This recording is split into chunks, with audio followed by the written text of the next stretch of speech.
Hi, this is Justin with Office Chair Solutions. Today I'm going to show you how to change your arm pads on your Humanscale Freedom office chair. The only tool you will need to do this is a T20 Torx bit. Looks like a star, and you'll need to flip the chair over to access the arm pads. Once you flip the chair over, you can find the two holes on the bottom of the arm pad. There's going to be one in the front and one in the back. Then you take your T20 Torx bit, line it up, take off the front screw, then take off the back screw,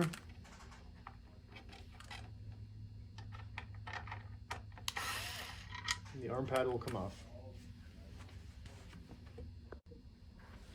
Once you have your replacement arm pad, you line it up and make sure it's seated all the way around. You can install the